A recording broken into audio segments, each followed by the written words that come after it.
Nah, oke ya, kita mulai ya. Bismillahirrahmanirrahim. Assalamualaikum warahmatullahi wabarakatuh. Warahmatullahi wabarakatuh.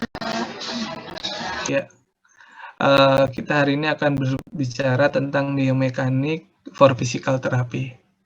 Nah, di sini sebelum saya mulai, sebelum kita bicara biomekanik, tentunya teman-teman mahasiswa yang pasti di sini udah lulus anatomi semua kan? Yang belum lulus? Udah lulus semua? Gimana nih? Kok nggak ada suaranya? Udah, Pak. Udah lulus kan? Nah, biomekanik ini adalah ilmu lanjutan setelah anatomi, di mana di sini biomekanik adalah ilmu yang mempelajari gaya internal dan eksternal tubuh manusia dan efek yang ditimbulkan oleh gaya tersebut. Secara lebih spesifik, biomekanik adalah ilmu mengenai pergerakan manusia dan menjelaskan gaya yang menyebabkan gerakan tersebut. Nah, meliputi di sini biomekanik ada biokinematika, ini ilmu pergerakan sendiri, terus biostatistika, mempelajari tubuh dalam keadaan diam, statis, dan biodinamika dan saat bergerak. Nah, kira-kira nih kan, kalau kita ngomongnya pergerakan, itu akan hubungannya erat terhadap apa yang membuat bergerak?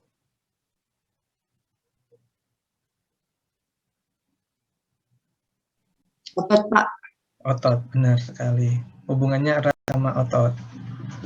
Nah, dan juga di sini kita akan lihat nih, bergerak karena adanya gaya.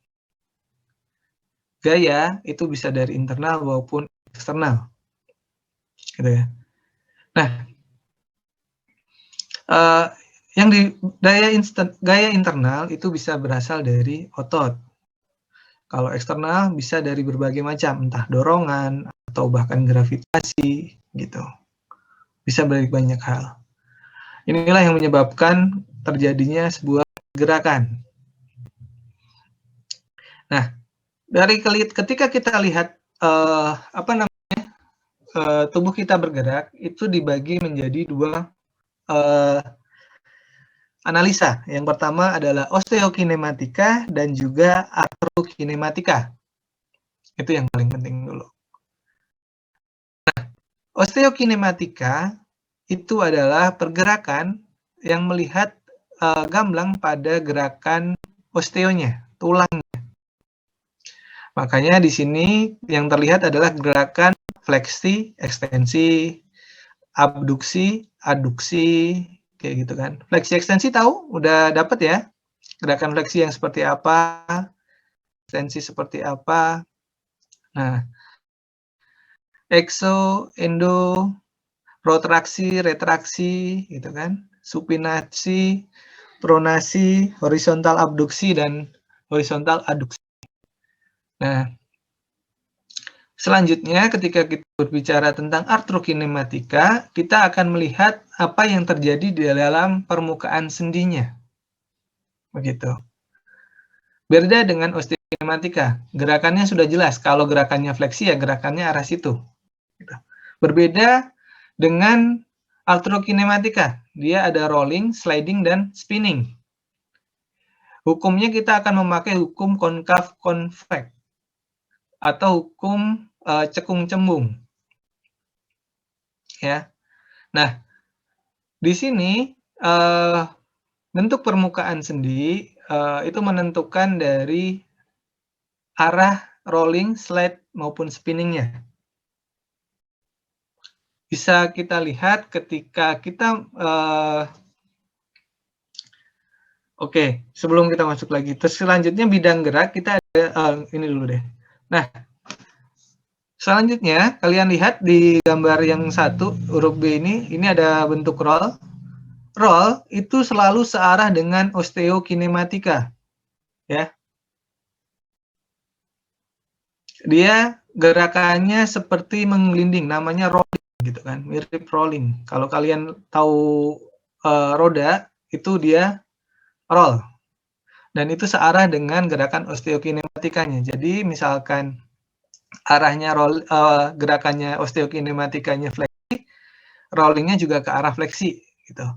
Rollingnya misalkan dia fleksi knee, berarti rollingnya dia ke arah belakang.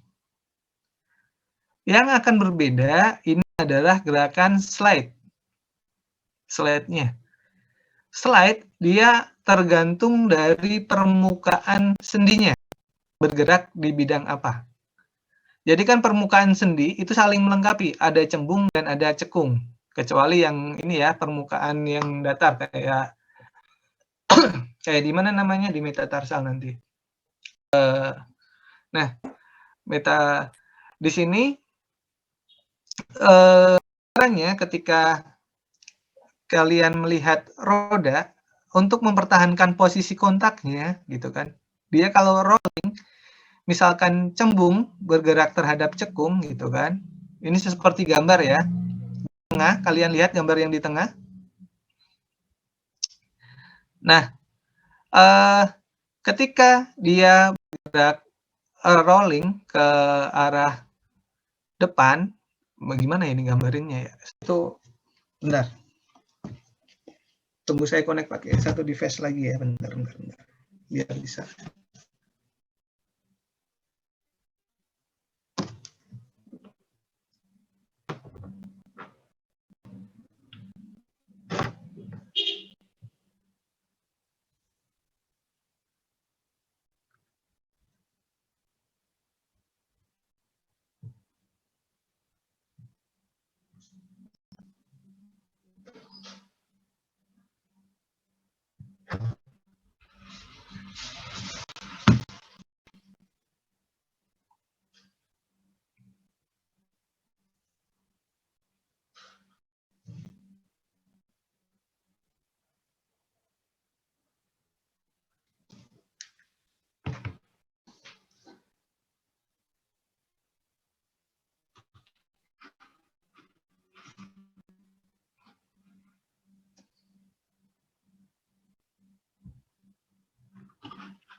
Nah, di sini kita bicara yang pertama adalah tadi apa yang pertama?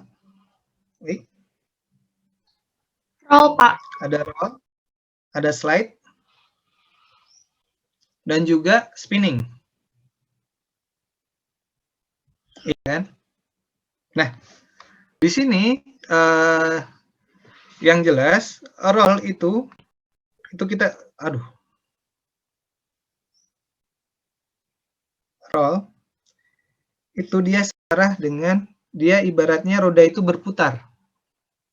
Kalau gerakannya ke sana, dia akan berputar ke sini.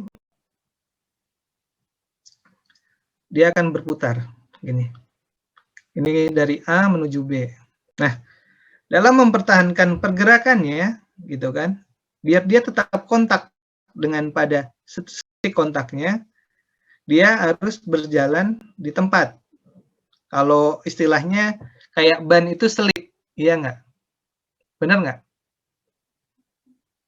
Kalian bisa ngebayangin ketika ban mobil lagi selip, itu tahu ada bayangan? Nah, saat untuk mempertahankan kontaknya pada titik tersebut, titik ini, ketika dia harusnya roda berjalan ke sana, yang dia harusnya berjalan ke sini, makanya dia harus ada slip ke arah mana? Ke sini kan? Di sini ada bayangan nggak? Nah, inilah yang terjadi saat permukaan cembung bergerak terhadap cekung. Roll dan slide berlawanan. Itu gambarannya. Jadi, jika cekung bergerak terhadap di kecekung, itu roll dan slide itu berlawanan. Nah, selanjutnya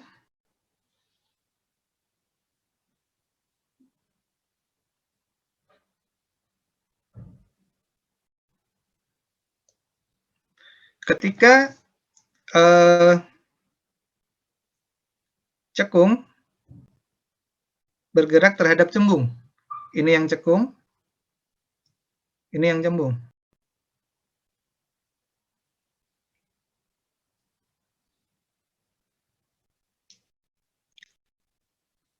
Nah, di sini misalkan dia roll ke arah kanan, ya kan? Paham? Di sini dia roll ke arah sini, ke kanan ini. Nah, ketika dia nggak ada slide, nggak ada slide, dia akan lepas sendinya. Paham nggak? Kelihatan? Tahu maksud saya nggak? Ketika dia roll, nah ini kan ketika dia roll ke, misalkan ke kanan, dia udah roll kan, dia akan terangkat di sini sendinya, dia akan naik. Nah, untuk mempertahankan kontak tersebut, dia harus slide ke arah sini juga. Biar kontak antara sendi cekung itu tetap terjadi, pertengahan cekungnya. Nah, harus dia slide ke arah dengan arah rollingnya untuk kontaknya tetap berada. Maka dari itu, ketika permukaan cekung, sendi permukaan cekung dan cembung bergerak terhadap cembung, itu roll dan slide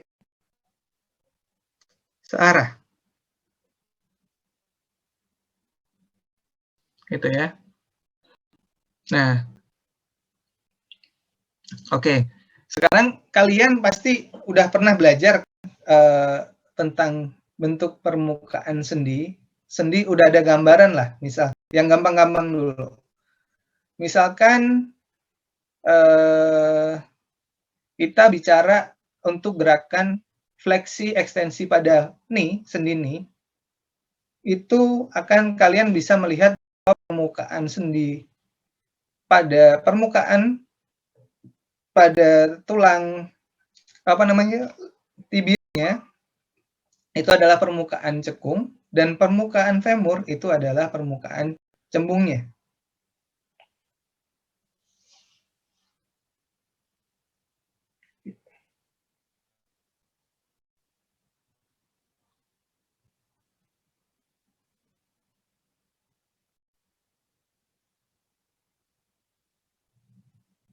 Nah, ini adalah bayangan ketika bentuk femur yang kontak dengan tibia. Di sini adalah titik kontaknya.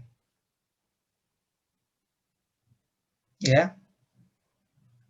Kita bisa melihat dari dua sisi, dan cekung. Kita lihat arah rolling, akan kita lihat dari sisinya si femur, permukaan si femur. Itu dia adalah permukaan cembung yang bergerak terhadap cekung. Benar? Benar atau salah? Betul, Pak. Benar ya. Ini femur, ini tibia. Nah, permukaan ini harus tetap kontak, pertengahan dari permukaan cekung. Itu harus selalu kontak, agar tidak terjadi dislokasi. Nah, selanjutnya, ketika femur ini bergerak fleksi, yang terjadi adalah femur rolling ke arah belakang. Ini kan. Kita kalau lihat dari sisi femurnya ya. Ya. Misalkan ini tibianya tetap gitu ya, kita lihat sisi femurnya. Nah, dia ada rolling ke sini. Dan untuk tetap kontak, itu ada slide ke arah mana?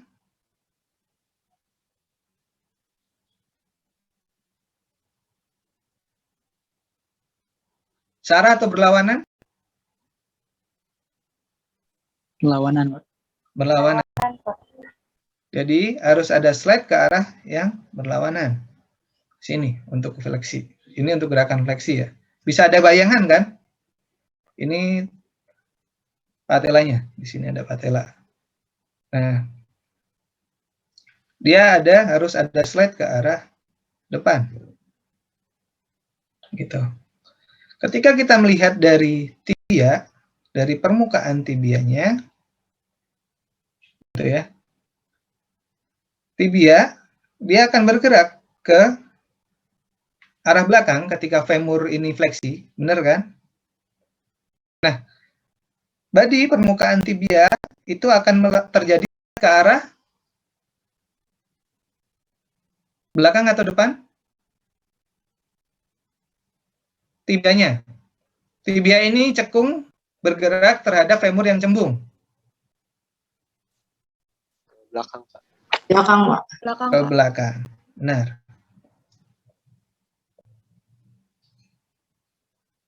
Ke belakang. Tibianya akan slide ke belakang.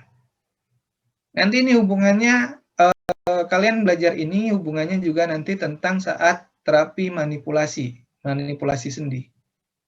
Jadi untuk menambah, nanti kalian akan belajar untuk menambah lingkup gerak sendi, kalian bisa melakukan manipulasi pada slide di permukaan sendi. Nah, dari sini kalian bisa, mungkin nanti kalian akan memahami bahwa ini kan secara operasionalnya ya, kenapa kita belajar ini gitu kan.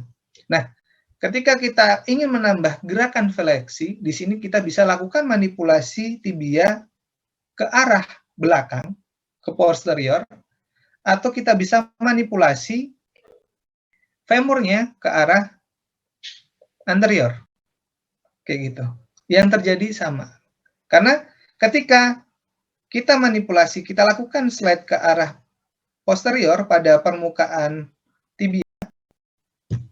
Permukaan ini kita slide ke belakang, yang terjadi posisi femur itu tetap dan seolah-olah dia akan bergerak slide ke arah anterior. Sampai di sini dulu paham belum?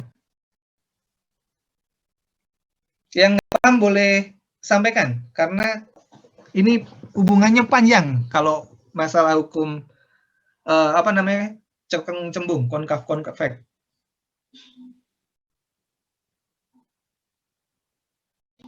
Interupsi, Pak.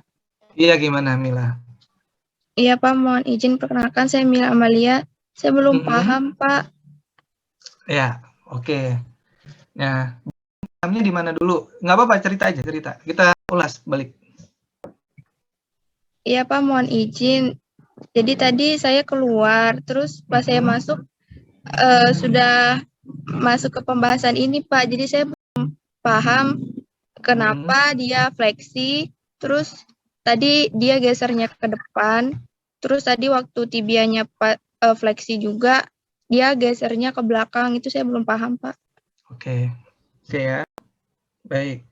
Kalau gitu kita dari depan dulu ya.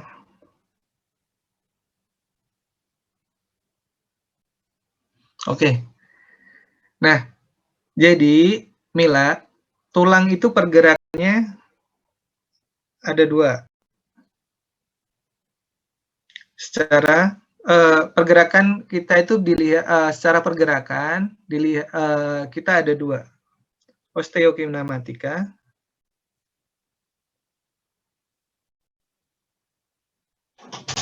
dan arthrokinematika.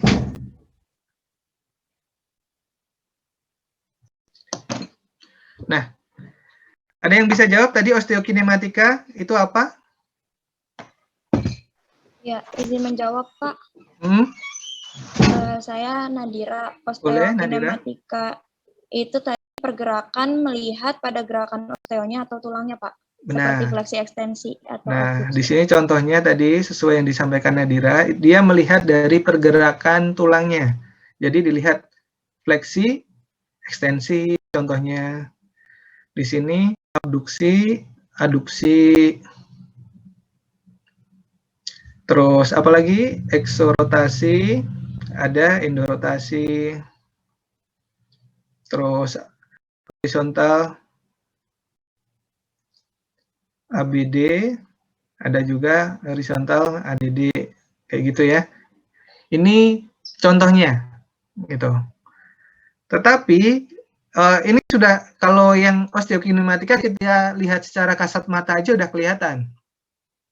Beda dengan artrokinematika. Nah, di artrokinematika yang kita analisis adalah pergerakan yang terjadi pada permukaan sendinya. Nah, artrokinematika itu dibagi menjadi 3 gerakan namanya. Yang pertama, rolling. Yang kedua, sliding.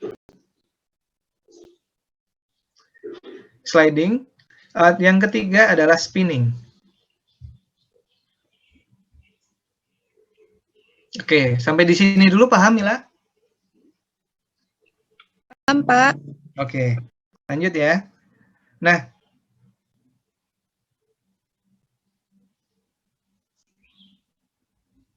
bisa dihapus. Oke. Nah, tadi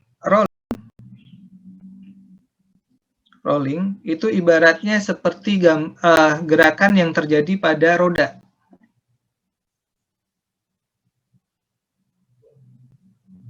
Gitu. Dia berputar seperti menggelinding. Ya kan? Misalkan ini ada tuas, yang sebuah roda yang memiliki tuas di sini. Itu kan ibarat gerakan, dia akan bergerak ke sini, ya kan? Geraknya ke arah sini, dia kan harus berputar. Begitu, Mila.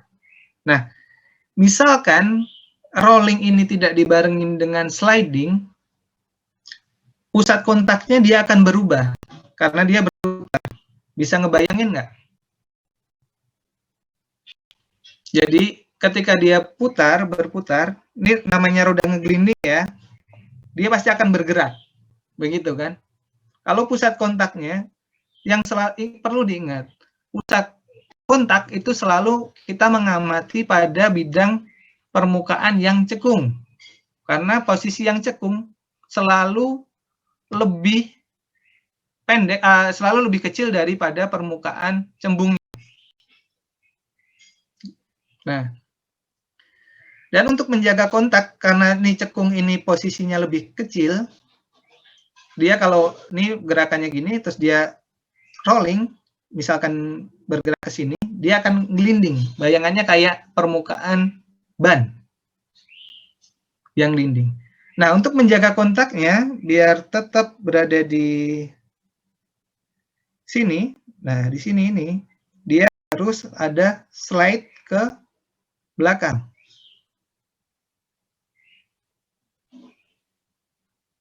Nah, itu gambarannya tadi yang sesuai dengan bukunya tadi. Ini yang permukaan, ini gambaran untuk permukaan cembung yang bergerak pada permukaan cekung. Beda halnya ketika kita, ini slide-nya ya. Nah, beda halnya, aduh kok hilang. Beda halnya ketika kita bicara masalah ketika kita bicara cekung yang bergerak terhadap cembung. Nah, permukaan, nah, atau gambarannya gini aja deh, biar lebih enak. Nah, untuk menjaga permukaan pertengahan ini tetap kontak, dia kan kalau bergerak, kita rolling aja.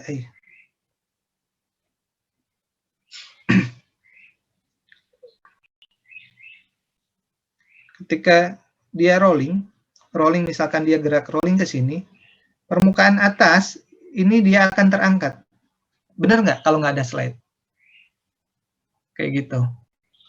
Nah, maka dari itu, untuk menjaga kontak di sini, yang terjadi harus ada slide ke arah mana kira-kira? Searah dengan panah ini atau berlawanan?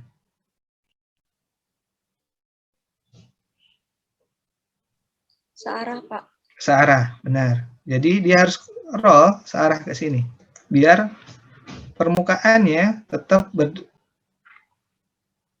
menempel sempurna, kontak sempurna. Begitu. Itu gambarannya. Ketika diimplementasikan tadi,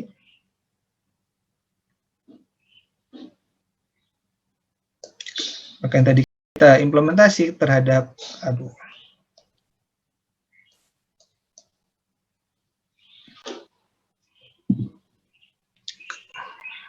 ini permukaan femur yang ada pada tibia. Ini dilihat dari sisi samping ya. Di sini ada patelanya. Nah, ketika ada gerakan fleksi, makanya ketika kita lihat gerakannya, fleksi terjadi pada ketika kita melihat dari sisi femurnya, ketika gerakan fleksi, itu yang terjadi adalah mereka bergerak nih tibia ke belakang, misalkan sama-sama bergerak ya. Tibia bergerak ke belakang, femurnya juga bergerak ke belakang. Nah, maka dari itu, ketika kita lihat dari sisi femurnya, kita lihat dari sisi femurnya, dia adalah gerakan rolling ke arah belakang, dan untuk menjaga kontaknya, kontak dari permukaan sendi, dia misalkan dia rolling ke sini, nah, biar tetap posisinya di sini, dia harus ada slide ke arah depan. Ya. Sedangkan untuk tibianya, permukaan cekung yang bergerak terhadap cembung, dia slide-nya ke arah belakang, searah dengan arah gerakan. Sampai di sini paham? Oke ya. Nah, ini hubungannya dengan tadi yang saya sampaikan, nanti akan ada hubungannya dengan saat kita melakukan terapi manipulasi. Kita akan melihat dari permukaan sendinya. Yang teorinya nanti ada namanya teorinya Carlton-Burn. Manipulasi yang kita pakai sementara ini yang dipakai di Poltekkes Jakarta 3 ada dua, Brian Mulligan sama Carlton-Burn. Nah, kalau hukum konkav konveks atau cekung cembung itu berhubungan dengan terapi manipulasinya Carlton-Burn. Nah, di sini sempat kan tadi saya sampaikan ketika namanya problematik ROM, keterbatasan gerak, keterbatasan ROM atau lingkup gerak sendi, itu hubungannya bisa sangat banyak. Antara bisa dilihat dari pemendekan otot, bisa dilihat dari pemendekan ligamenternya, terus bisa juga dilihat dari keterbatasan pada joint play movement atau pergerakan pada permukaan sendinya. Nah, pada saat pasien nanti kalian dapat pasien dengan keterbatasan gerakan, ini yang kita masih lihat di ini dulu ya. Soalnya paling gampang kita nyontohkan di ini. Ketika pasien dengan keterbatasan fleksi, di sini kan tadi saya terangkan, kalian bisa lakukan manipulasi tibianya ke arah sesuai dengan slide-nya. Untuk gerakan fleksi berarti ke belakang, kita gerakan tibianya ke belakang. Kalau kita lihat dari femurnya, berarti femurnya kita slide-kan ke arah depan, gitu ya. Karena ketika kita lakukan slide, misalkan kita fiksasi ya, kita lakukan fiksasi itu, kalian tahu fiksasi? Fiksasi, paham nggak fiksasi? Fiksasi itu kita lakukan, apa sih bahasa Indonesia? Dibuat supaya dia tidak bergerak. Dilakukan misalkan boleh ditali atau dipegangin gitu kan. Nah, dia dibuat menetap, posisinya stagnan, statis, itu difiksasi, dibuat statis. Nah, ketika misalkan tibianya dibikin, femurnya dibikin statis, yang atas kan posisinya, misalkan kita manipulasi, femurnya dibuat statis, kita akan melakukan manipulasi ke arah belakang atau posterior untuk menambah fleksi. Yang terjadi di sini, ketika misalkan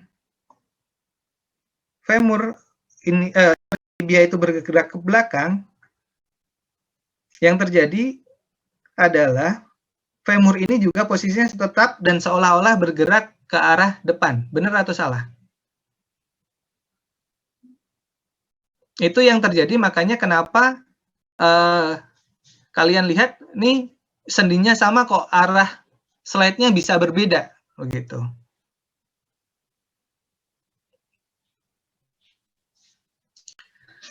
Sampai di sini paham? Ada yang masih bingung?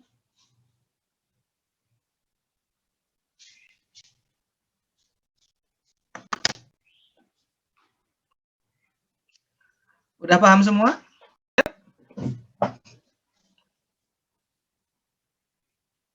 Jangan sampai kalian malu bertanya saat di jalan ya.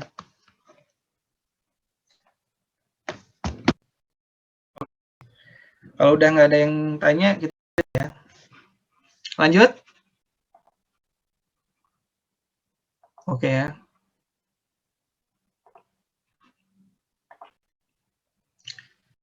Selanjutnya kan hubungannya ada di bidang gerak. Kalau bidang gerak, saya kira kalian udah paham ya, ada sagital,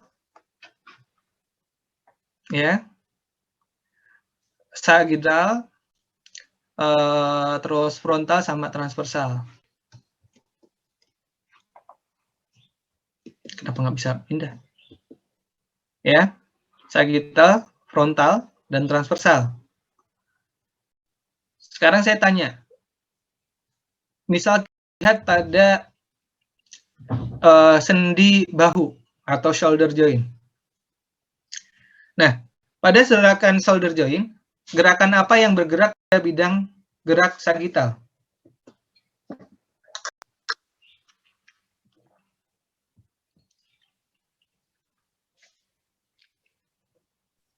Yang jawab, Pak.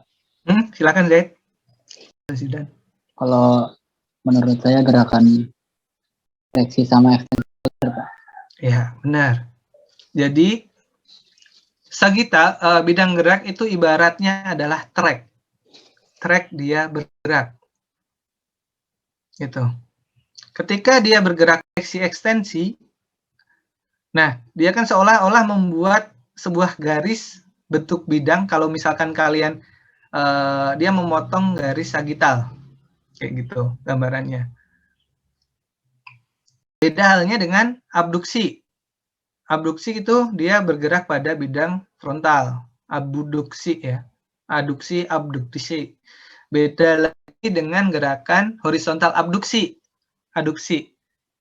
Horizontal abduksi itu kan gerakannya, kalian bisa lihat saya nggak? Hitam semua ya, nggak kelihatan ya. Ada yang bisa nyontohin gerakan horizontal abduksi?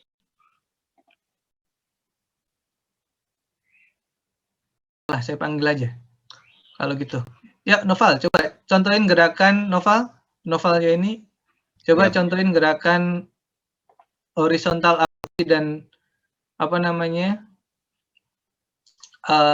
Horizontal abduksi, aduksinya. Coba.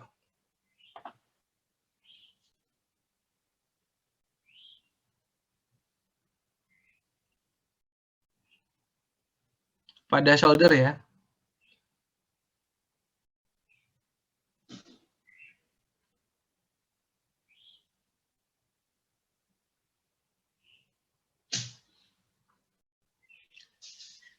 Seperti ini bukan, Pak? Hah? Bukan, itu mah gerakan abduksi biasa. Kalau yang horizontal abduksi gimana?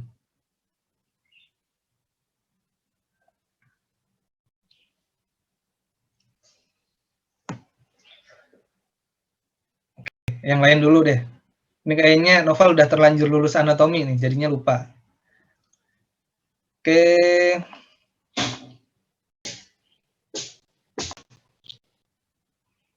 Recording in progress. Harusnya direcord dari tadi dong. Oke, Sadam. Coba contohin Sadam. Horizontal abduksi yang kayak gimana? Pada shoulder.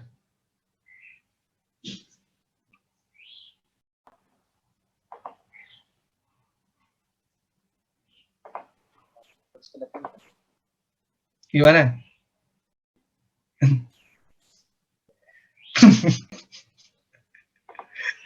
Ini kok pada ngaco nih. Gimana Sadam? Ulangi Sadam. Oke, belum tepat. Oke, siapa yang bisa deh kalau gitu?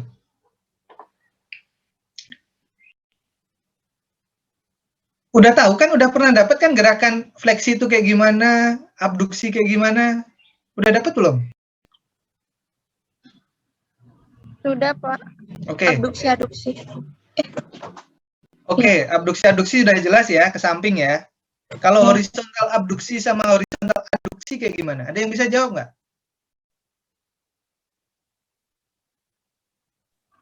Interupsi, Pak. Ya? Tapi kalau salah maaf ya, Pak. Iya, dimaafin, nggak apa-apa.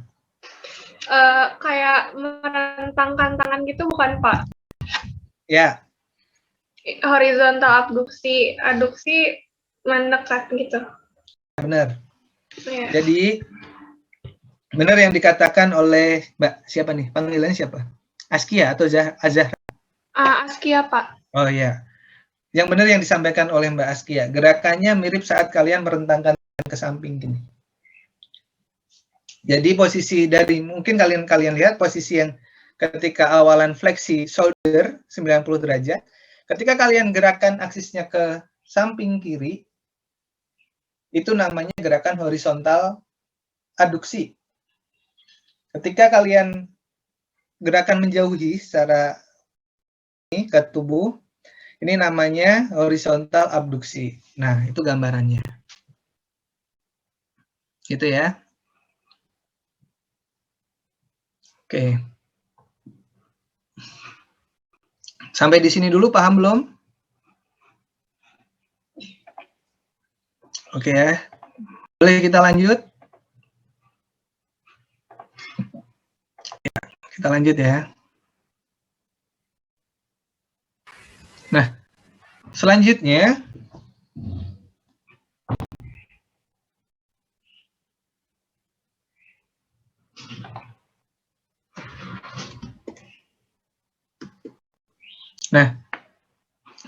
ini apa namanya? Persentase dari body segment. Nah, ketika kalian lihat center of gravity, dari center of gravity-nya, ketika badan, kepala dan badan itu 60% dari apa namanya? Kepala ke distal. Ya, ini misalkan kalian ambil kepala dan badannya. Diambil center gravity itu adalah pusat dari keseimbangannya untuk melawan arah gravitasi, itu yang dinamakan center of gravity. Nah, ini nanti hubungannya sama proses gate analisis atau analisa berjalan. Nanti kebetulan sama saya, nanti saya jelaskan ulang di belakang aja. Ya.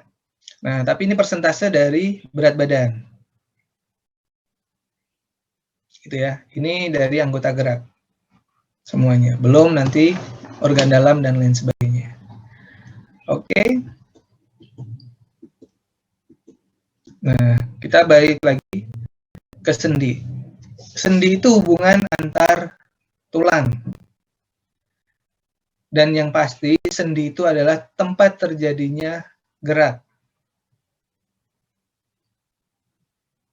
Nah, stabilitas sendi itu konfigurasi tulang pembentuknya yang pertama. Penentunya adalah bentuk dari tulangnya.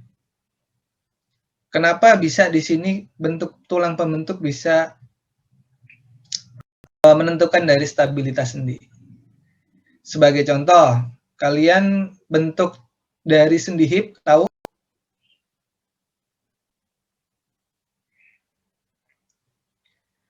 Tahu nggak sendi hip bentuknya kayak gimana? Ada bayangan?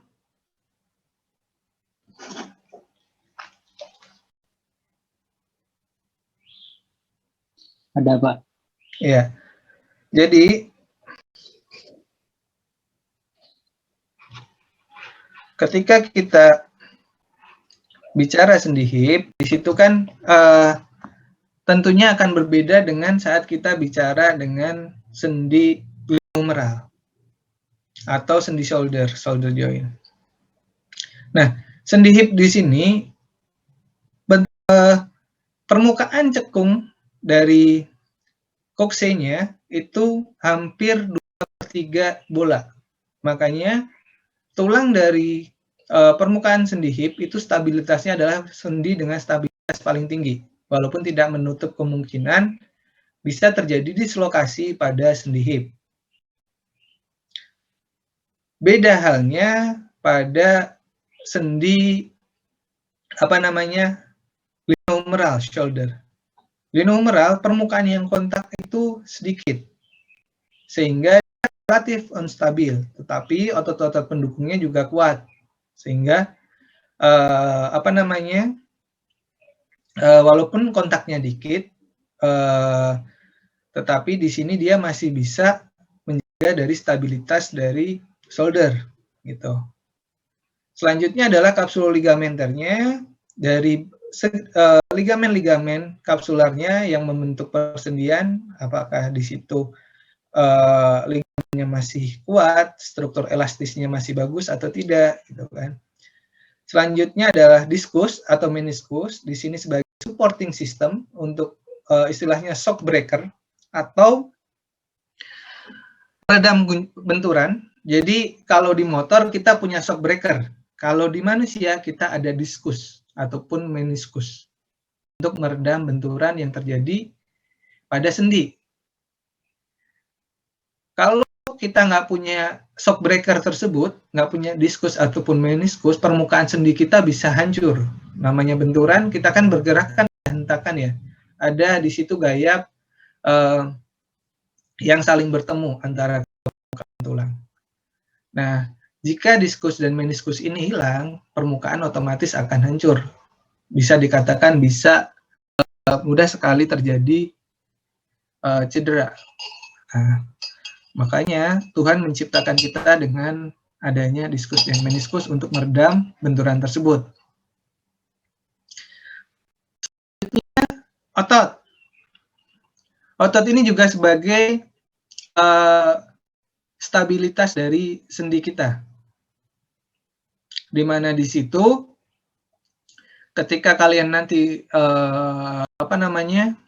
nanti kalian bekerja sebagai seorang fisioterapis setelah lulus ya, kalian misalkan ketemu dengan pasien yang stroke gitu kan, pasien stroke, di mana di situ dia mengalami kelemahan otot karena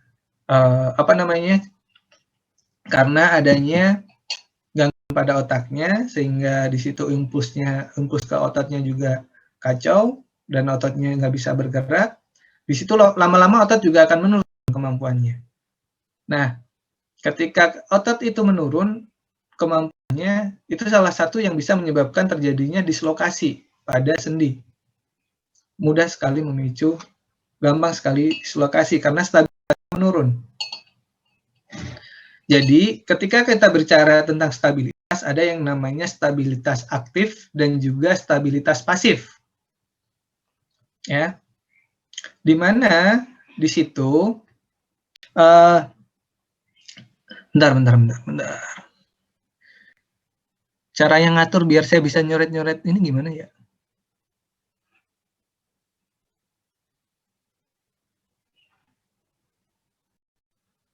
Bentar.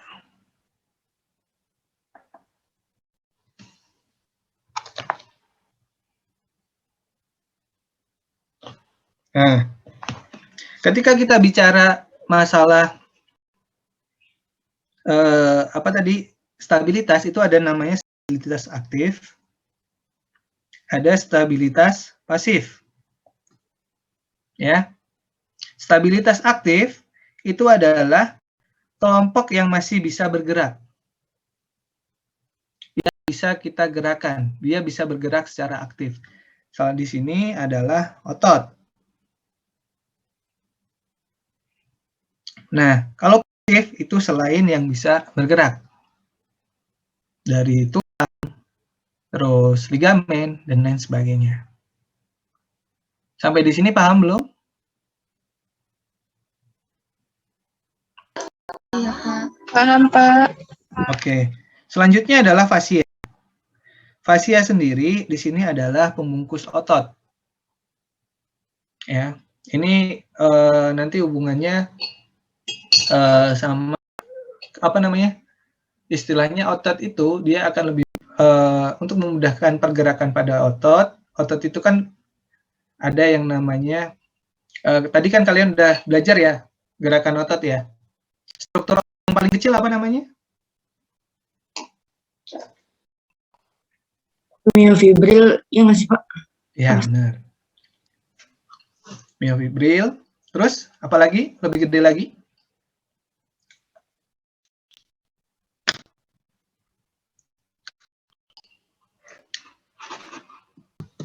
Muscle fiber. Oke. Oke, biar kalian ada gambaran kita coba. Kita buka nih kan.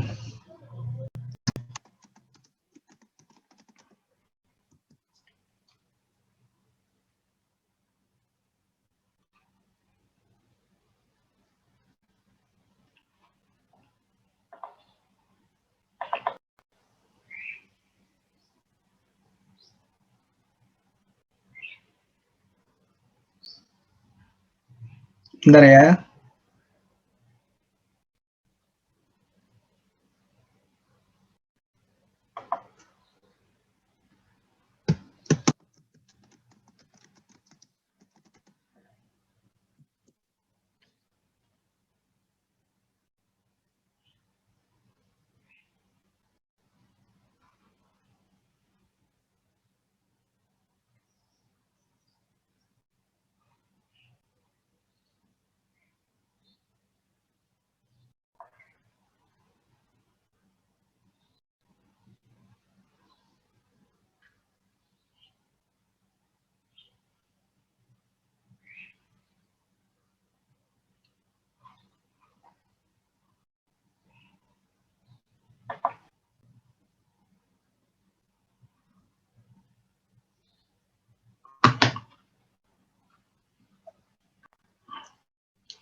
Ya, share screen saya udah terlihat?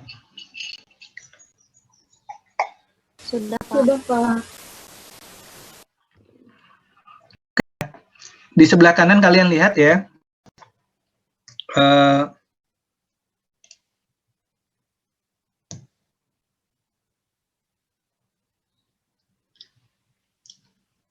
Nah, tadi kan yang paling luar dari struktur otot adalah fascia. Dia yang melapisi otot agar ketika otot itu bergerak tidak terjadi meminimalkan gaya gesek antar otot yang ada. Tahu nggak maksud saya? Jadi otot itu kan otot itu ada banyak ya struktur otot itu ya. Nah, ketika otot itu ada yang berkontraksi, nggak semua ketika ada gerakan nggak otot itu berkontraksi. Nah, untuk menjaga agar tidak ada salingnya tarik-menarik gaya gesek yang ada antar tiap otot itu diciptakanlah fascia. Yang nggak diciptakan ya. Fungsinya adalah untuk mencegah terjadinya pergesekan tersebut. Mengurangi gaya gesek. Jadi otot bisa bergerak secara bebas ketika ada fascia. Itu. Dan strukturnya memang setiap otot itu punya fascianya sendiri-sendiri. Gitu, sampai sini. Lanjut, kita balik ke materi. Nah,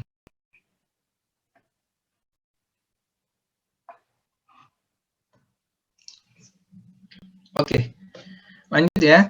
Selanjutnya adalah gravitasi.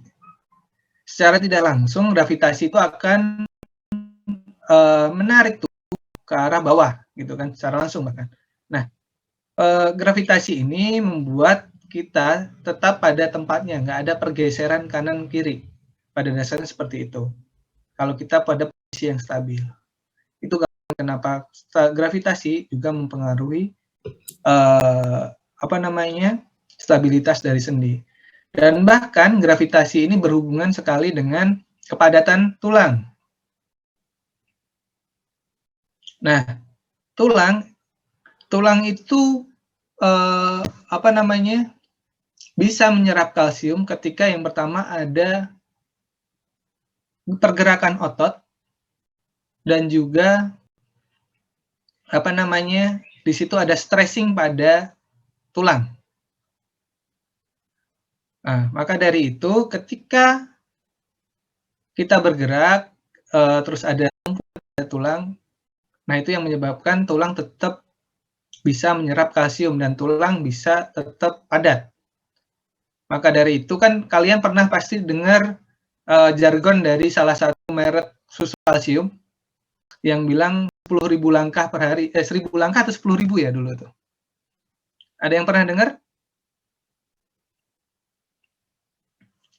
Gimana? Ada yang pernah dengar? 1.000, Pak. Nah, 1.000 langkah per hari. Itulah yang itu adalah teknik mereka agar kalsium yang diminum itu tidak sia-sia, tidak hanya lewat. Karena memang untuk penyerapannya kita butuh gerakan dan juga stressing pada tulang. Bentar ya. Halo, Assalamualaikum. Ibu.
Oke, kita lanjut ya.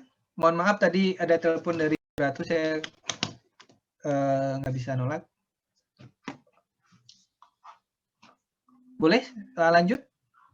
Masih pada nyaut, menyangkut? Iya boleh Pak. Iya, Pak.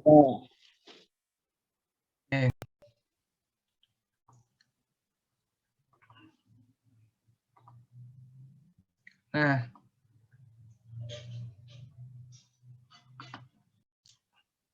ini biomekanik pada fase ya, pada fase. Jadi dibentuk dari permukaan cembung dan cekung, dilapisi join kartilago. Di sini ada kondrosit 10%, di mana di situ komponen seperti ini. Kalian nanti baca dulu aja. Nah,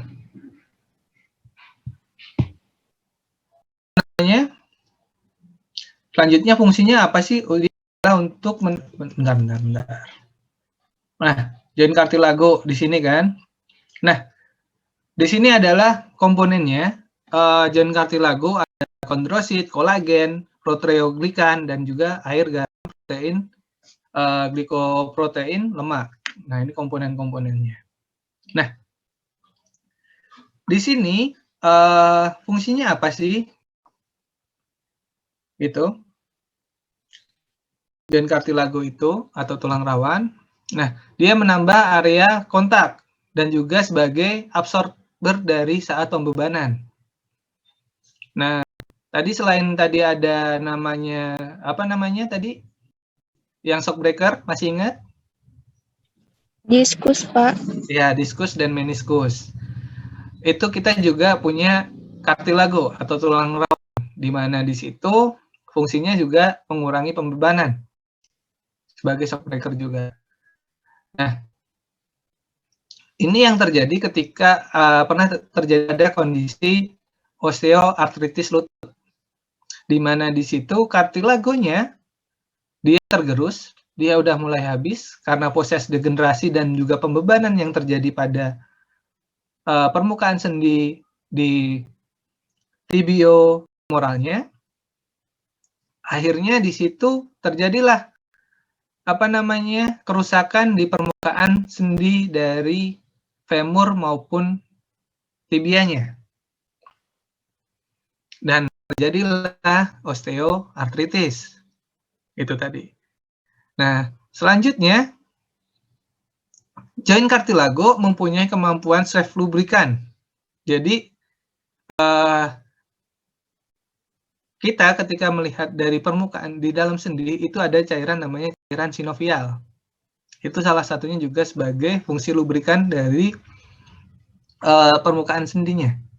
Nah, self lubrikan pada glikoprotein setebal 1 sampai 100 nanometer pada kedua permukaan. Selain cairan sinovial, di situ juga siapa lagi nih telepon. Bentar ya.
Oke, sorry ya, kita lanjut ya. Nah, selain adanya cairan sinovial pada sendi dalam kapsul sendi, join kartilago juga bisa memproduksi self lubrikannya sendiri, di mana di situ tadi sudah dijelaskan bahwa ketebalannya 1-100 nanometer pada setiap permukaannya. Dan self lubrikan ini bisa keluar saat terjadinya beban dinamik lebih besar daripada statis. Intinya gini, self lubrikan ini keluar saat dia bergerak gitu. Jadi sendi itu semakin sering digerakkan, itu semakin bagus. Dia bisa memproduksi self lubrikannya sendiri. Nah, lanjut, di mana di sini ketika join kartilago itu mengalami penurunan kemampuan self lubrikan, di situ bisa terjadi kerusakan pada join kartilago. Ini seperti yang saya sampaikan tadi, di mana nanti proses degenerasi, kalau kita udah namanya degenerasi ya, kita menua, itu kemampuan dari jaringan dan organ kita akan menurun. Itu nggak bisa kita pungkiri. Nah, selanjutnya, ketika nanti kemampuan self lubrikannya menurun, di situ dia akan lebih mudah terjadinya kerusakan join kartilago. Maka dari itu, kondisi orang-orang yang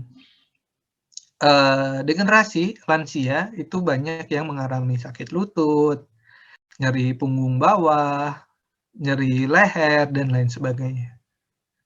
Kayak gitu. Itu yang hubungannya sama sendi.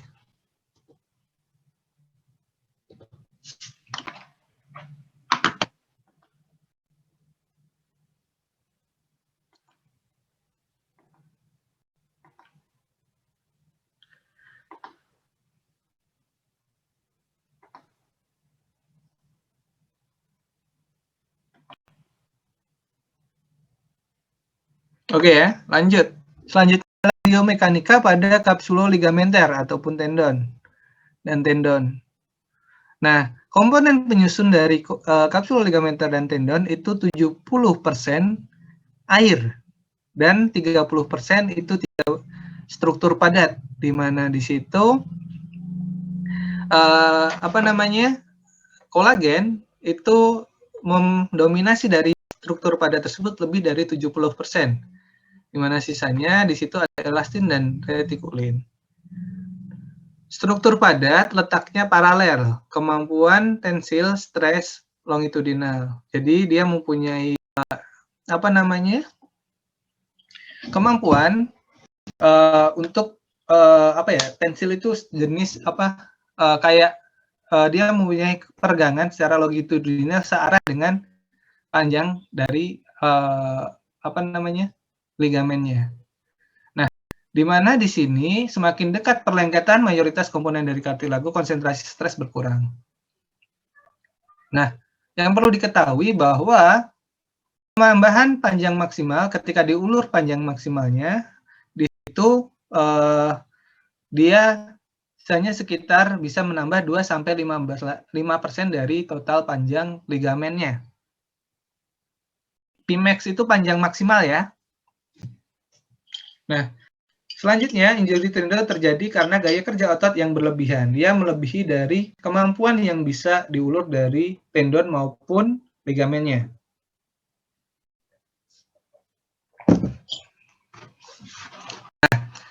Nah, tetapi di sini tendon dan ligamen mempunyai namanya viskoelastik yang bisa beradaptasi terhadap peningkatan stres.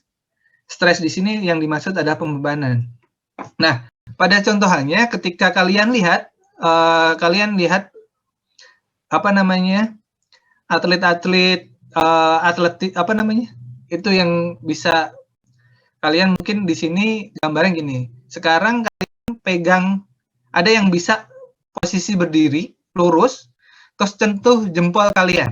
Ada yang nggak bisa jempol kaki, atau sekarang duduk selonjoran lututnya lurus semuanya, sentuh jempolnya. Ada yang nggak bisa.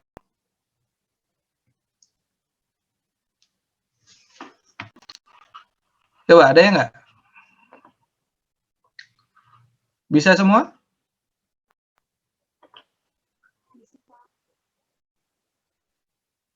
Bisa nggak? Yang nggak bisa coba? Bisa, Pak. Resen. Bisa, Pak. Oh, bisa. Hah? Bisa? Bisa. Bisa. Bisa. Oke. Kalau bisa, sekarang saya ganti tantangannya.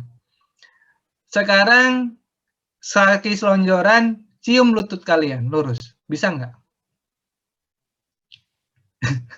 Nah, nggak bisa kan? Nggak bisa, Pak. Nggak bisa. Nggak Nah, bisa, Pak. Kira-kira bagaimana caranya biar kalian bisa cium lutut kalian? Harus lentur, Pak, badannya. Benar, harus lentur. Kalau kalian posisi sekarang, kalau pengen lentur berarti harus Latihan, Pak. latihan. Nah, proses latihan ini untuk kita kan bisa latihan stretching setiap hari sampai akhirnya kita bisa mencium lutut kita gitu kan. Targetnya kan cium lutut tadi. Nah, komponen yang di sini kita bisa tingkatkan elastisitinya adalah tendon, otot, dan kapsul ligamenternya. Nah, itu tadi yang makanya di situ tadi tertulis, walaupun kemampuannya otot itu komponen dari ligamen itu bisa diregangkan maksimal sampai 2-5% dari panjang maksimalnya, tetapi di sini dia masih bisa kita tingkatkan karena tendon ligamen mempunyai viskoelastik yang bisa beradaptasi dengan peningkatan stres. Jadi kita tingkatkan, kita lakukan latihan dengan menambah stres. Stres yang dimaksud adalah stretching-nya kita. Kita tingkatkan setiap hari, dan akhirnya pun kita akan bisa untuk cium lutut. Itu gambarannya.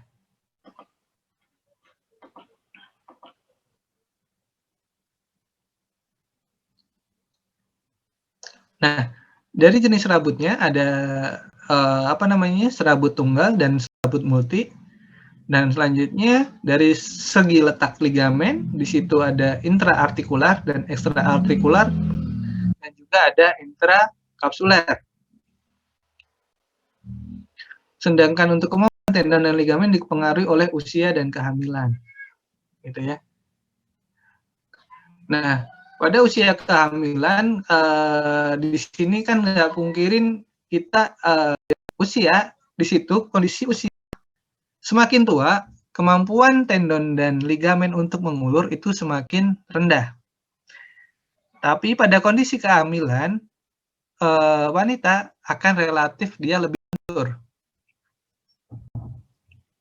Nah, kita bicara secara ini ya, secara medikalnya ya. Jadi ketika wanita akan melahirkan, di situ ada gambarannya di situ kepala bayi itu kan keluar lewat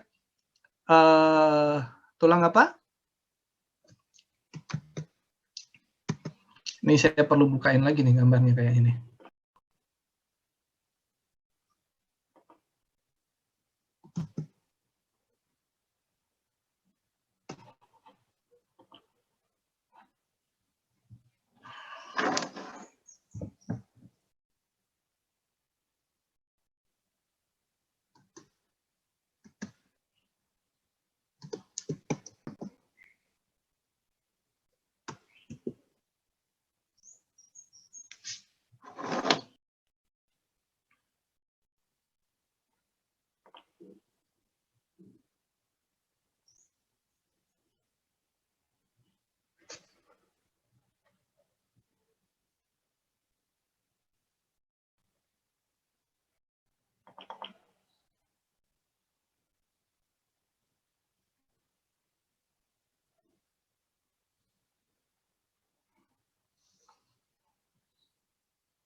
Oke? Bisa dilihat share screen saya yang sebelah kanan.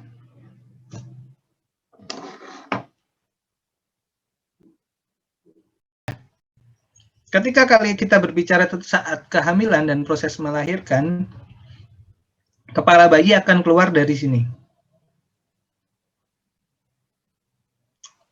Benar atau salah? Ya kan? Dan untuk mengakomodir hal tersebut, sendi posisi ligamen dia harus lebih lentur. Dan di sini ada namanya simfisis osis pubis. Ya. Di mana di maksimal saat bayi keluar gitu. Ini yang menyebabkan memang kondisinya secara anatomis, secara fisiologisnya memang seorang ibu memang dia harus bisa diciptakan untuk posisinya lentur saat dia akan melahirkan. Itu gambarannya.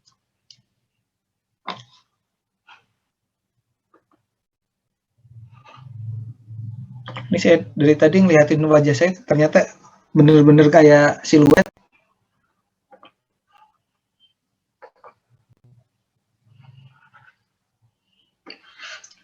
Oke ya, lanjut.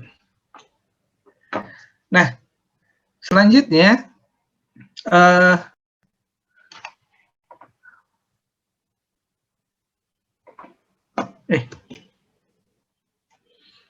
selanjutnya pada exercise selama 6 minggu bandel kolagen bisa membesar. Ini menurut tahun 70, ini udah referensi yang lama banget.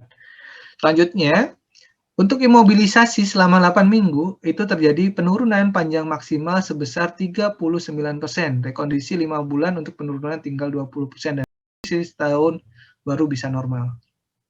Nah, ini menurut Noyes.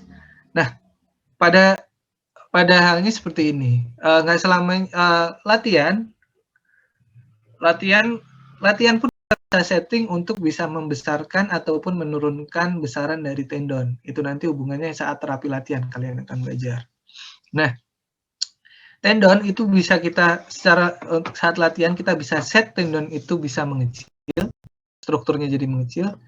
Salah satunya adalah dengan latihan eksentrik. Jadi kontraksi itu ada berapa menurut kalian kontraksi?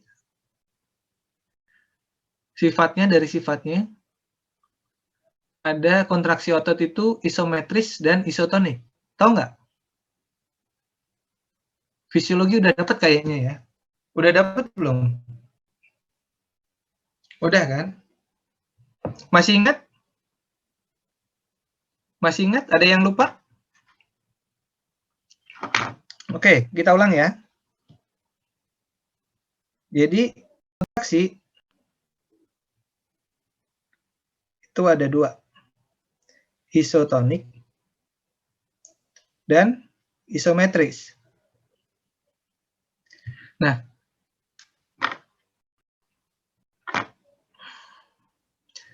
selanjutnya, isotonik itu apa yang tepat di sini? Di sini kan iso itu kan artinya tetap ya, stabil. Apa yang tetap dari isotonik? Tegangan ototnya bukan, Pak? Benar. Isotonik, dia ketegangan ototnya tetap.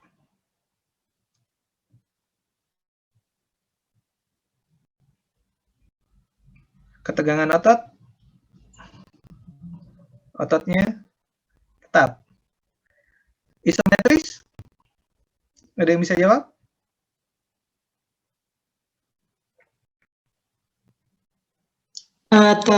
Izin coba menjawab ya, Pak. Kalau isometris itu dia kayak tegangan ototnya berubah, tapi buat panjang ototnya tetap. Oke, benar. Jadi di isometrik itu panjang ototnya tetap. Panjang otot. Tetapi tonusnya atau ketegangan itu meningkat. Kalau di isotonik itu ketegangan ototnya tetap, tetapi panjang otot berubah. Di sini. Itu adalah gambaran isotonik dan isometrik. Nah, ketika kita bicara isotonik, isotonik dibagi menjadi 2. Namanya kontraksi eksentrik. Yang kedua, konsentrik. Ada yang bisa jelasin? Konsentrik sama eksentrik?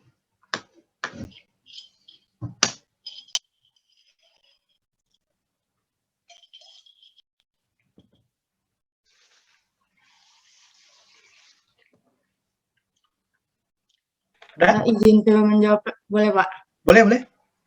Kalau kontraksi eksentrik itu, misalnya kita latihan otot kayak olahraga gitu, dan terus otot kita terjadi penambahan ukuran panjang gitu Pak.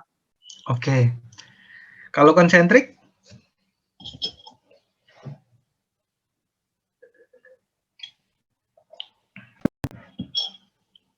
Ya, saya jelasin ya. Benar yang tadi, Mbak siapa namanya? Melin Pak. Mbak Melin. Mbak Melin tadi sampaikan, eksentrik itu konsepnya gini. Ya, ada terjadi penambahan panjang dari otot. Nah, ketika kalian coba, mungkin saya pengen kita lihat kontraksi eksentrik dan konsentrik pada otot bicep ya. Kita akan coba. Saya minta tolong ke siapa ya? Siapa ini yang bisa diminta tolong ini? Yang belum dipanggil siapa nih?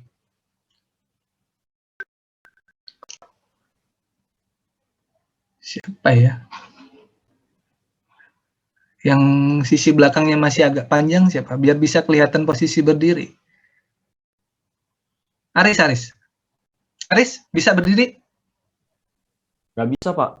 Waduh, nggak bisa. Iya. Lagi Udah sakit mentok juga, itu Pak. belakang? Enggak, lagi sakit kakinya. Oh, lagi sakit kakinya. Oh, ya. Ya udah, Zidane aja deh, Zidane.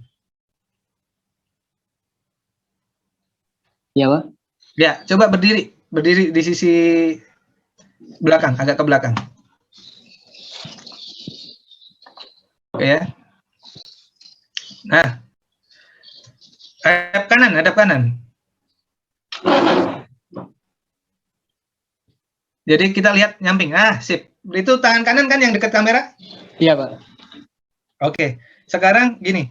Gerakin fleksi dari elbow. Nah, gitu. Itu yang terjadi adalah proses pergerakannya tadi pelan-pelan ke bawah. Coba turunin dulu. Ya, pelan. Nah, ini kan kalian kalau lihat Zidane itu adalah proses pergerakan dari ada kontraksi dari otot bicep. Benar atau salah? Untuk gerakan tadi fleksi? Itu ya. Benar, Pak. Nah, pada kondisi ini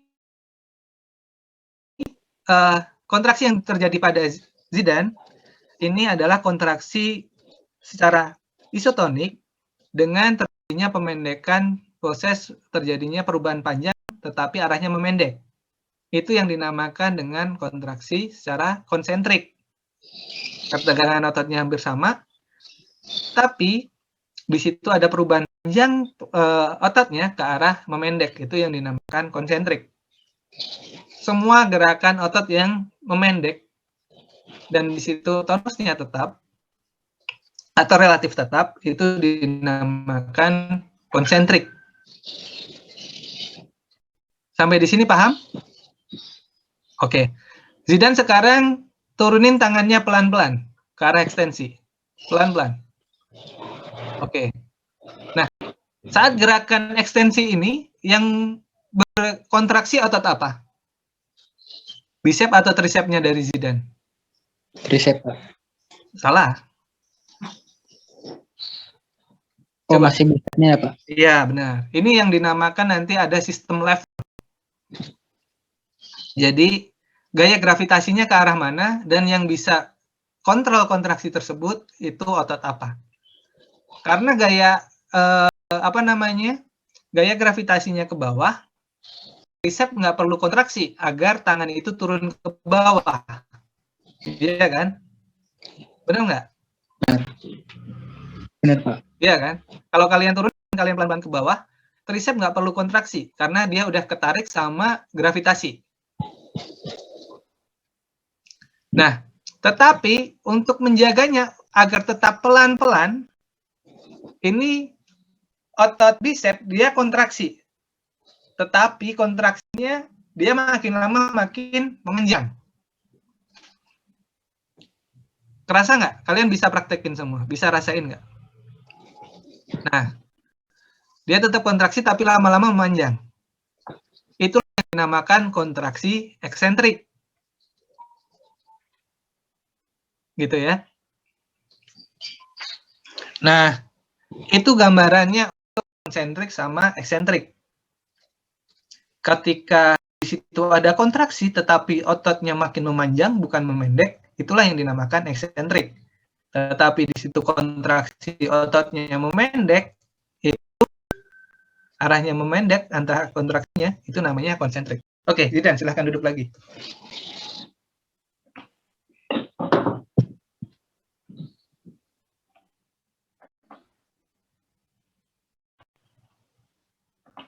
Oke. Share screen.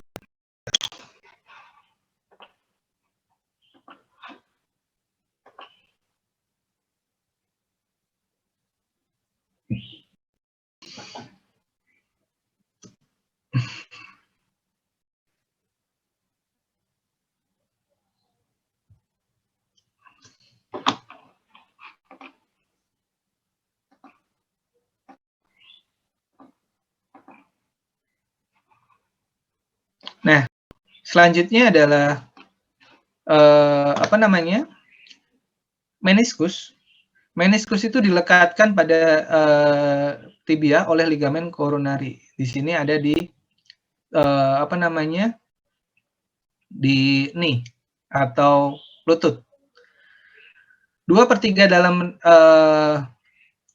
2/3 posisinya ada 2 dari per 3 bagian dalamnya itu mendapatkan vaskularisasi minimal.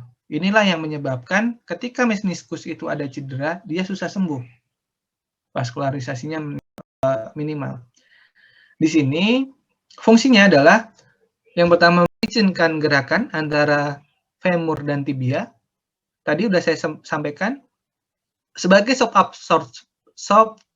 absorber atau shock breaker kalau kita bicara motor, mobil gitu kan. Dia sebagai peredam guncangan dan juga menyebarkan pembebanan agar beban itu lebih merata, tidak pada satu sisi. Dan yang selanjutnya adalah mengurangi gesekan antar kartilago.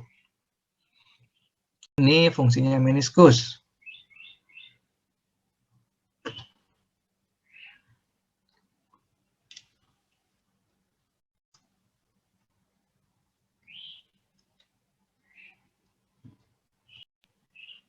Nah, selanjutnya ini adalah klasifikasi sendi. Sendi fibros atau sinatodial dengan pembentuk kontak di hubungan jaringan fibros tidak terjadi gerakan angular, misalkan sinden tibiofibular. Ya, ini pada sendi tibiofibular contohnya. Selanjutnya kartilago ampiartrodial psikondrosis di hubungan antara jaringan fibrokartilago ada sedikit gerakan. Contohnya tadi symphysis osis pubis.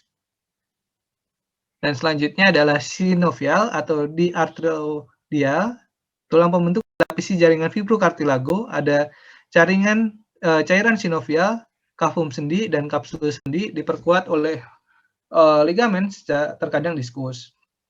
Ini contohnya tulang-tulang kita ya, sendi-sendi kita yang kayak sendi knee, elbow, shoulder, itu contohnya sinovial atau diartrodial. Nah, ini klasifikasi dari sendi sinovial. Nah, ini yang kita bicarakan. Ini bentuk-bentuk sendi itu ada yang namanya ginglismus hinge-joint atau sendi engsel. Itu contohnya pada humero-ulnar. Bisa satu gerakan pada aksis transversal. Jadi kalian harus paham ya, ada yang namanya aksis, ada namanya bidang gerak. Ya. Kalau aksis tadi bidang gerak itu adalah lintasan. Nah, aksis itu adalah poros. Gitu.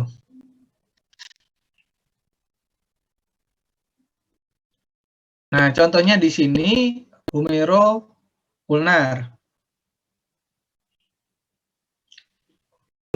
Ulnar dia cuma bisa satu gerakan, fleksi ekstensi. Nggak ada namanya ABD dari elbow, nggak ada. Gitu ya. Selanjutnya di sini ada yang namanya pivot joint. Satu tulang berputar pada tulang yang lain dengan aksis longitudinal atau rotasi. Misalnya yang paling gampang adalah radio ulnar joint, sebagian proksimal. Ya.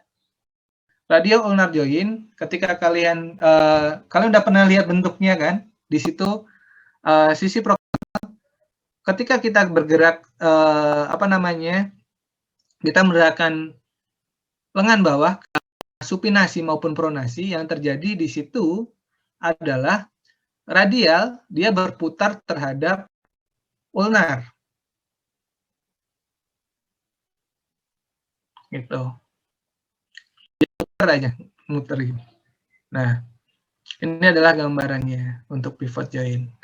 Selanjutnya, ball and socket di sini, ini adalah bentuk kepala sendi dan mangkok sendi. Semua gerakan bisa, baik sagittal, frontal, transversal, maupun rotasi.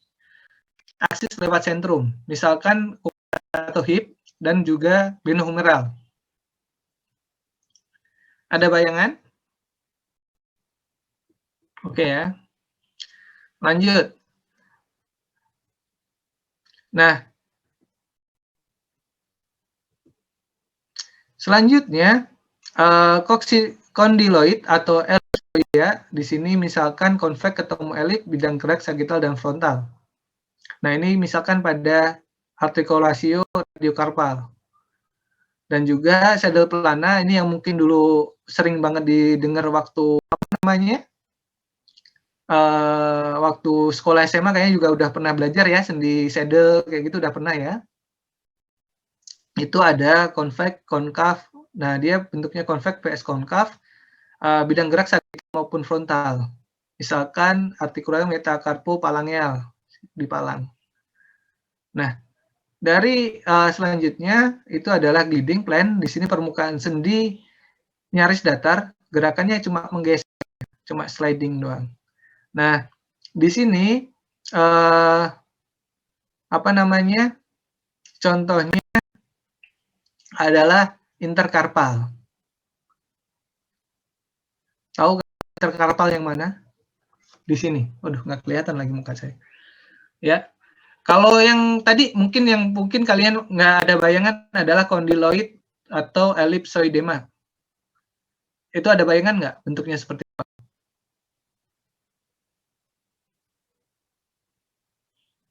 Ini adalah kalau kalian lihat pergelangan kalian itu adalah sendi dari ellipsoidema itu. Kan bentuknya elips dan ketemu sama dengan permukaan dari radiusnya, gitu kan? Yang kontak kan radiusnya. Sisi ulnar ada kontak tapi minimal. Itu yang dinamakan dari kondiloid ellipsoidema. Oke ya, kita lanjut ya. Ini masih berapa? Kok kayaknya lama banget ya? Oke.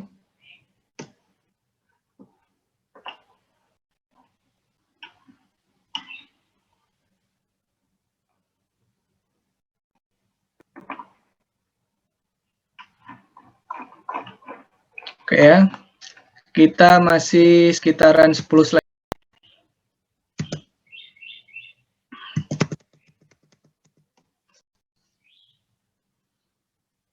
Nah, selanjutnya ini yang dinamakan dari derajat keterbatasan gerak, ya.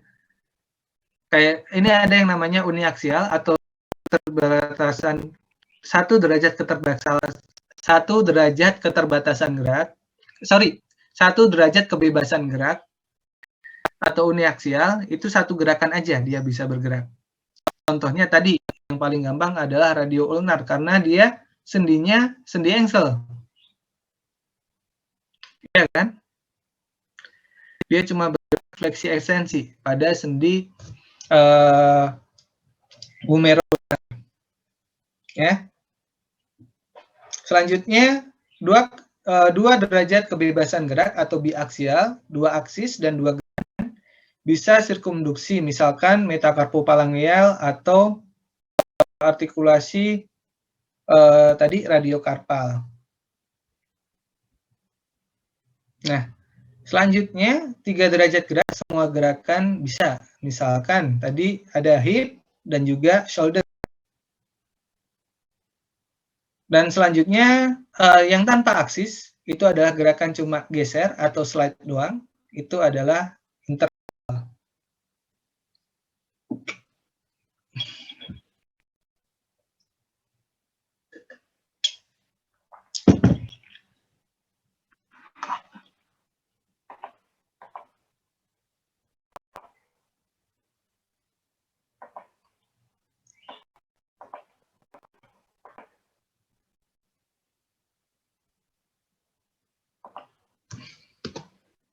Nah, selanjutnya, namanya gerakan kita harus tahu namanya penulisan pedoman ISOM.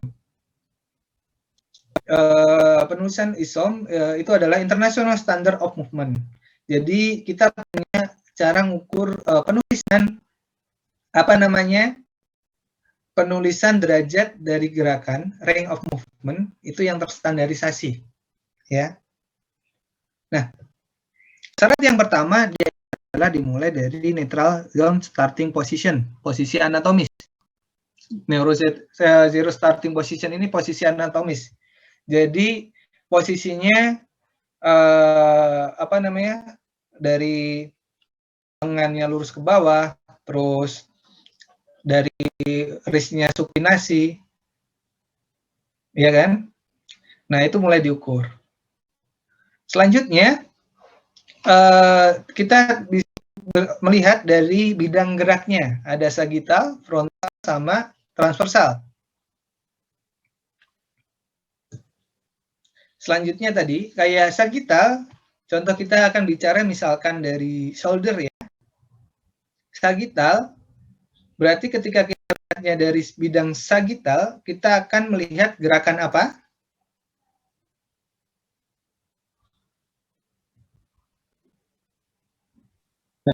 Ekstensi. Ayo. Ini saya tampung dulu dari Zidan. Fleksi ekstensi. Ada yang lain nggak? Atau kita perlu buka lagi nih gambarannya? Sagittal yang mana? Dia motong dari belakang ke depan kan? Posisinya motong dari belakang ke depan.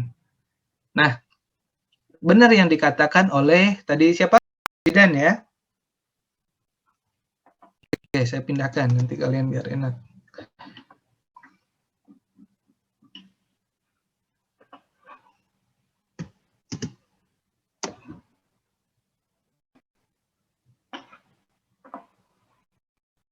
Oke ya, di sini setelah kita tentukan, misalkan kita akan bicara fleksi ekstensi, itu kan? Kita akan nuliskan fleksi ekstensi.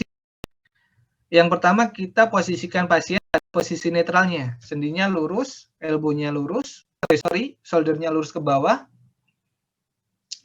Terus selanjutnya kita tentukan fleksi ekstensi kan tadi bidang geraknya apa?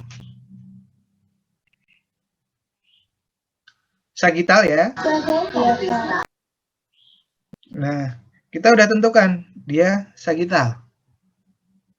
Oke. Dengan 3 angka. Ya. Posisi yang menjauhi tubuh dulu. Diawali dengan gerak yang menjauhi tubuh ke kiri alat ukur goniometer bidang gerak, gerakan yang menjauhi tubuh, gerakan yang mendekati tubuh. Oke, ini neutral zero starting position diletakkan posisi. Jadi di sini ada 3 angka yang harus kita tulis dari ini tadi, nomor 3, ya kan? Diawali yang pertama itu yang menjauhi tubuh. Menjauhi. Ini yang kedua itu adalah neutral zero starting position. Itu adalah posisi normalnya. Rata-rata adalah kita ambil posisi 0 derajat. Jadi posisi lurus. Nah, selanjutnya kita tuliskan dulu gerakan yang menjauhi tubuh. Dalam artian ini adalah ekstensinya.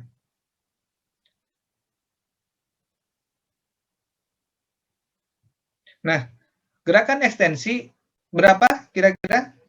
Kita ambil kira-kira aja ya. Misalkan di situ gerakan ekstensinya setelah kita ukur dia bisa bergerak sebesar 30 derajat pergerakan gitu dengan goniometer.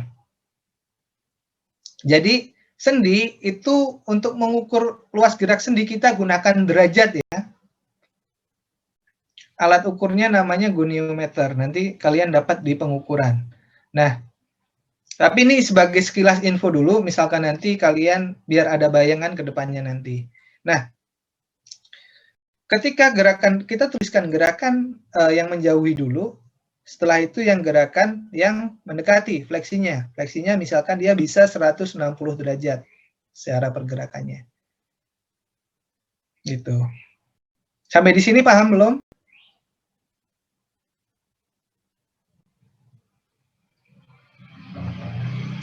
Paham? Ada yang bingung? Kalau bingung sampaikan.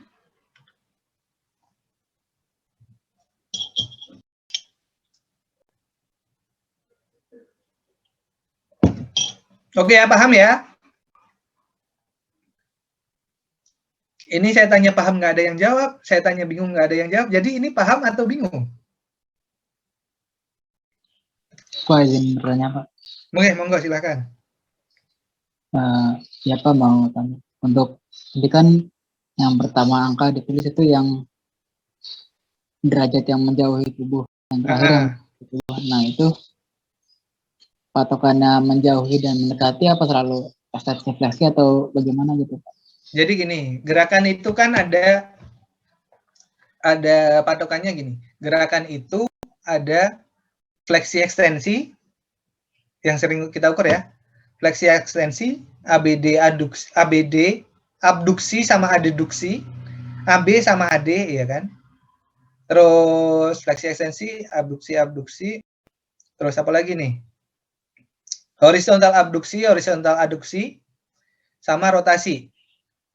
Kalau abduksi sama aduksi, itu kan udah jelas mana yang mendekati tubuh, mana yang menjauhi tubuh. Itu kan? Terus, kalau yang,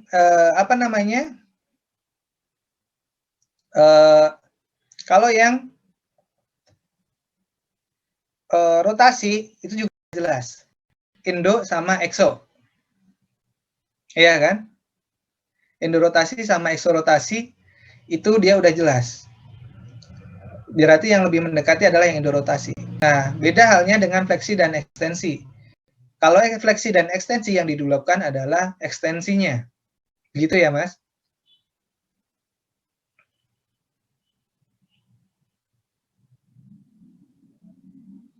Oke, Zidan? Ini terputus nih. Oke, saya anggap udah paham ya teman-teman ya. Lanjut, selanjutnya. Nah, pertanyaannya adalah, Pak, misalkan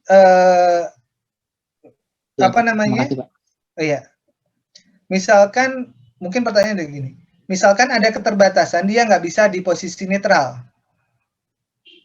Kayak gitu kan, bisa itu terjadi.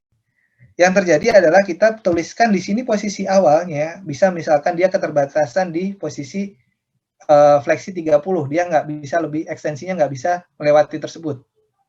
Dia maksimal di fleksi 30 untuk gerakan ekstensi. Nah, nanti kita tuliskan di sini 30 itu posisi awal, dan posisi ekstensi itu adalah 0, karena dia nggak bisa melakukan gerakan tersebut. gitu. Dan gerakan fleksinya sesuai dengan kondisinya. Gitu ya.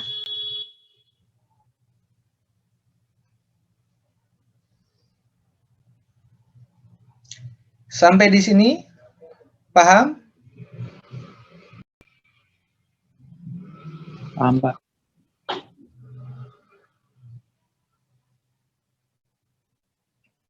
Oke ya. Jadi kalau tadi saya ulangi lagi, kalau yang fleksi ekstensi itu yang dianggap menjauhi itu adalah yang ekstensi. Kalau yang mendekati yang fleksinya, gitu ya. Yang ditulis awal yang ekstensi, yang ditulis akhir fleksi. Kalau exo-endo, exo-rotasi, endo-rotasi, yang jauh menjauhi udah jelas kan? Exonya dulu, baru zero neutral position, starting position, habis itu ke arah endonya yang mendekati. Begitu. Ya. Sampai di sini paham? Oke. Mana nih? Kursor saya kok hilang?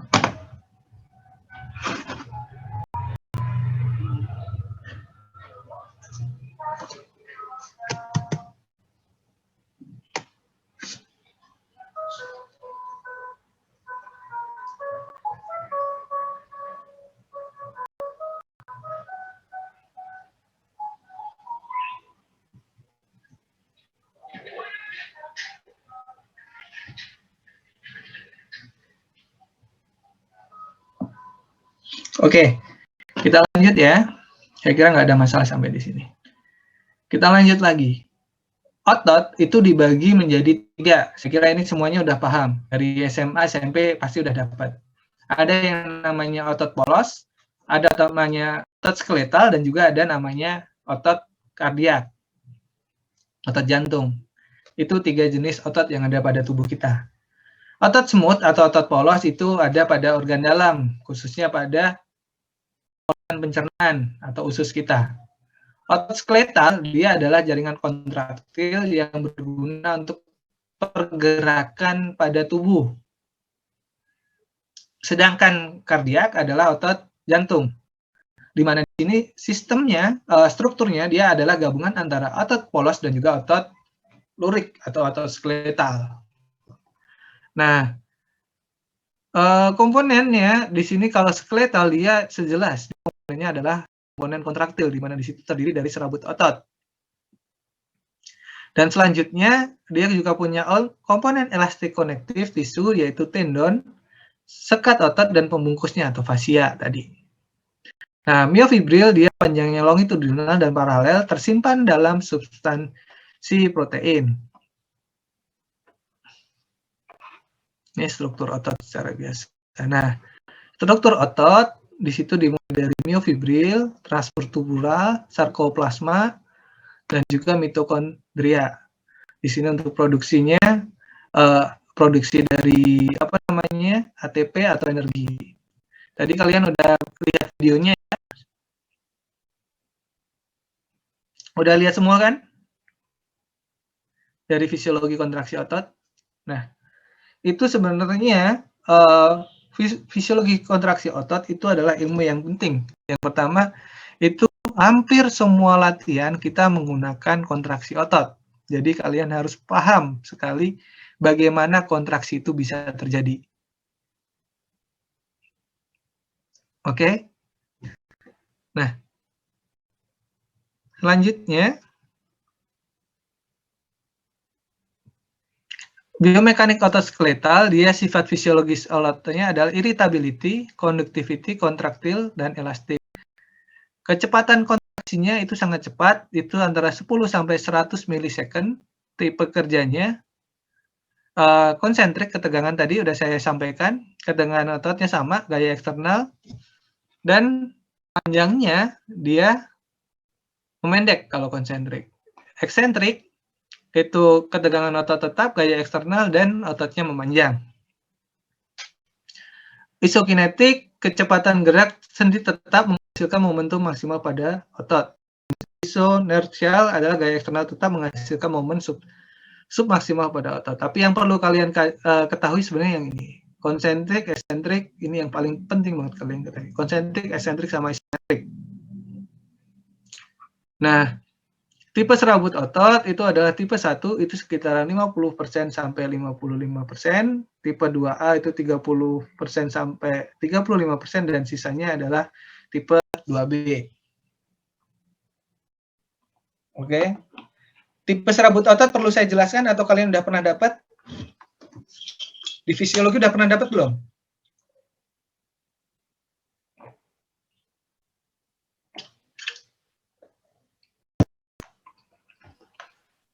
Udah pernah dapat? Belum, Pak. Belum? Lupa, Pak. Cuma jenis yang tadi, Pak. Dulu waktu fisiologi dapat apa? Waktu apa namanya? Kalau nggak salah fisiologi ada kontraksi otot ya?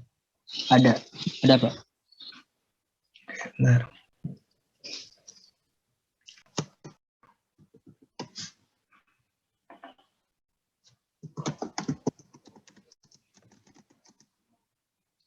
Biar kalian ada gambaran. Saya jelasin.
Oke, kalian lihat yang sebelah kanan?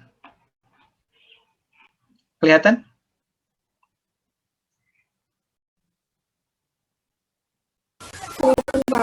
Ya, udah kelihatan ya? Oke. Jadi otot di tubuh kita itu ada 3 jenis, ya. Ya, bagi dua dulu, sorry, dibagi 2. Namanya slow twitch sama fast twitch. Ya. Slow twitch itu otot tipe 1. Fast twitch itu otot tipe 2. Nah, perbedaan di sini. Kalau otot slow twitch itu dilihat dari slow sama fast itu dilihat dari sistem kontraksi otot. Dia kontraksinya lambat atau cepat. Begitu. Ya, dilihat dari tipe kontraksinya. Kalau cepat itu namanya fast twitch. Lambat itu slow twitch, tipikal kontraksi ototnya. Nah, di sini ketika kalian lihat otot yang kedua yang penting dilihat adalah dari sistem energinya. Ketika kalian berbicara tentang otot fast twitch, kita lihat dari atasnya dulu deh, sorry, biar urut. Dari paling atas, karena serat otot itu merah.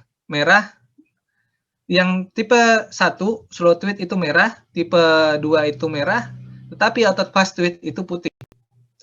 Kenapa hal ini terjadi? Hal ini dikarenakan adanya mioglobin. Ya, mioglobin itu merah dia. Dia mengubah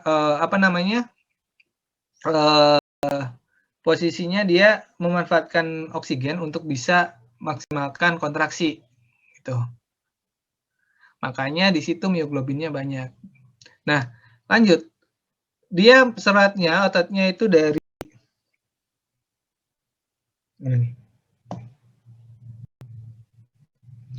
Nah, mioglobinnya banyak.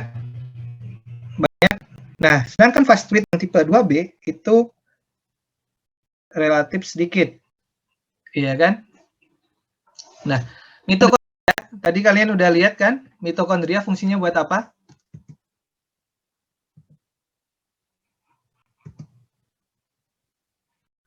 Buat apa mitokondria? Menghasilkan energi, Pak. Hasil energi, Pak. Untuk produksi energi. Nah, di sini mitokondria dia itu banyak pada kok geser? Ya udah.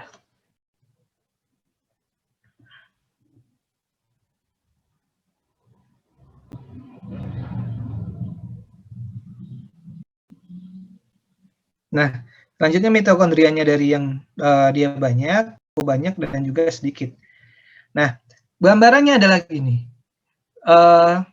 Kandungan kapiler yang ada pada darah di sini juga banyak, cukup banyak dan sedikit pada 2B. Nah, sistem energi pembentukan ATP-nya di sini lambat, cepat, dan cepat. Pembentukan ATP ini prosesnya lebih lambat karena dia prosesnya aerobik. Aerobik dia butuh waktu yang relatif banyak, tetapi energi yang dihasilkan lebih besar. Kalau kalian baca lagi bagaimana proses ekstraksi ATP, kalian akan pelajari bahwa pembentukan energi secara aerobik dia menghasilkan energi yang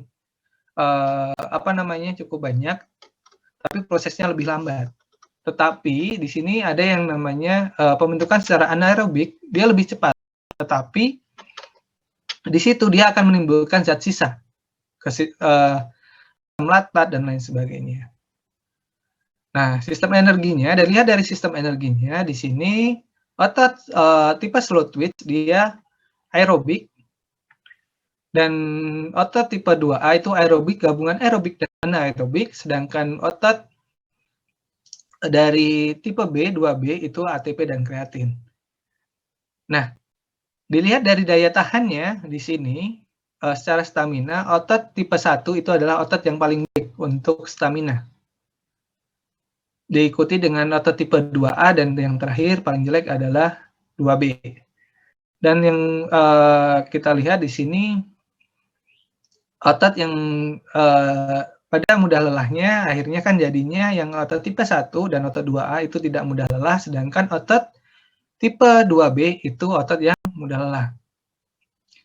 Nah, sedangkan untuk tipe olahraganya lebih cocok untuk otot tipikalnya yang banyak otot tipe 1-nya, slow twitch-nya banyak, itu pada olahraga yang membutuhkan endurance yang tinggi. Seperti lari maraton, lari maraton, terus sepeda Tour de France kayak gitu ya. Butuhnya endurance yang tinggi di situ. Nah, selanjutnya di situ untuk otot tipe 2A itu lebih ke arah yang dia butuh aerobik dan juga anaerobik. Contohnya ini biasanya pada olahraga kompetisi yang jalannya lama. Misalkan sepak bola. Sepak bola dia juga butuh stamina kan? Tapi dia juga butuh kontraksi yang cepat dan istilahnya memiliki power yang tinggi. Misal saat dia menendang bola, mengoper, itu kan dia butuh power dan kekuatan. Nah, makanya di situ bisa dikatakan dia adalah pergabungan antara endurance dan anaerobik. Beda lagi dengan otot yang fast twitch, yang tipe 2B, yang benar-benar anaerobik. Contohnya di sini lari cepat 100 meter, dia lebih ke arah yang otot fast twitch-nya.